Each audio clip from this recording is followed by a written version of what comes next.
উন্নত চিকিৎসার জন্য প্রধানমন্ত্রীর রাজনৈতিক উপদেষ্টা ও বিএনপির স্থায়ী কমিটির সদস্য মির্জা আব্বাসকে সিঙ্গাপুরে নেওয়া হয়েছে। বর্তমানে তিনি সিঙ্গাপুর জেনারেল হাসপাতালের নিউরো সায়েন্সেস বিভাগের নিবিড় পরিচর্যা কেন্দ্রে তার চিকিৎসা চলছে বলে জানা গেছে।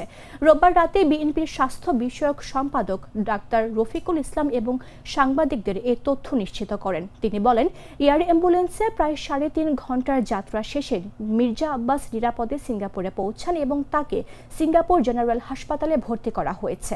সেখানে হাসপাতালের চিকিৎসকেরা তাকে পরীক্ষা নিরীক্ষা করেছেন এবং বর্তমানে তিনি চিকিৎসকদের তত্ত্বাবধানে রয়েছেন।